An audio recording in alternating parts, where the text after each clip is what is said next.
Let me ask you something. When you think of power, which nations come to mind? The United States? China? Russia?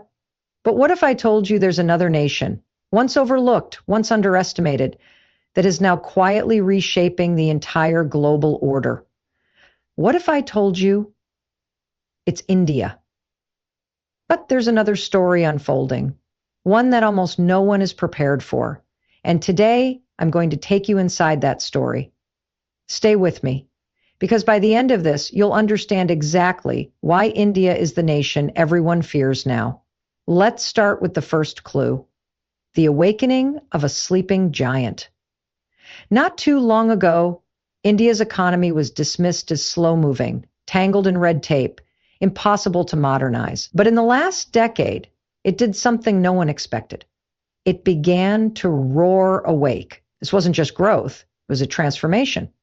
Hundreds of millions lifted from poverty, new cities rising almost overnight, a middle class larger than the entire population of the United States. But that's only the surface. Because as the world was busy watching trade wars between the US and China, India was quietly becoming the world's fastest growing major economy. The sleeping giant had woken up. But you're probably wondering, economic growth alone doesn't make a nation feared. You're right, it doesn't. So let's peel back the next layer: military might no one saw coming. For decades, India's military was seen as large but outdated. Suddenly, that perception is obsolete. India is now the world's largest arms importer and one of the few countries investing in indigenous fighter jets, nuclear submarines, ballistic missiles, and space weapons. If consider this, India launched a successful anti-satellite missile test. That means they can now target and destroy satellites in space, something only a handful of nations have achieved. When this happened, defense strategists worldwide realized India wasn't just catching up, it was leapfrogging ahead. But even that isn't the whole picture. While nations were distracted, India ignited a technological revolution. This is where the story gets even more unpredictable. India has become the world's digital backbone, home to over 1 billion mobile connections, the largest biometric database ever created, and an innovation ecosystem spawning unicorn startups at breakneck speed. Ask yourself, when was the last time you read about an Indian tech company in the headlines? It's happening more than you realize. From fintech to AI, India isn't following trends, it's setting them. Yet still, this isn't the complete answer to why India inspires fear. Because you can have an economy, an army, and a tech sector, but unless you have something deeper, none of it lasts. That something is cultural confidence. India's young generation, over 600 million people, is unapologetically ambitious. They no longer measure themselves by Western standards.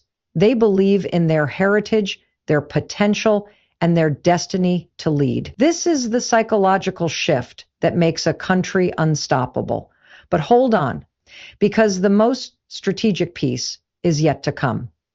Strategic diplomacy. India is not aligning itself blindly with any single power bloc. Instead, it is balancing relationships with the US, Russia, Europe, Japan, and even engaging with China when necessary. This diplomatic dance is frustrating traditional powers. You can't pressure India into submission. You can't isolate it. And that is exactly why nations are wary. By now, you may be feeling the pieces clicking together. But there's one final element, the one no analyst can quantify, yet every leader senses it. It is the power everyone underestimated: resilience. India has survived colonialism, partition, wars, poverty, and still it rises. While others decline, India adapts.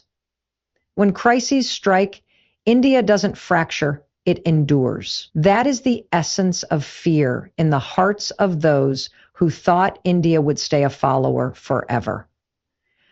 So here's the truth, finally revealed. India is feared not because it is aggressive, but because it is inevitable.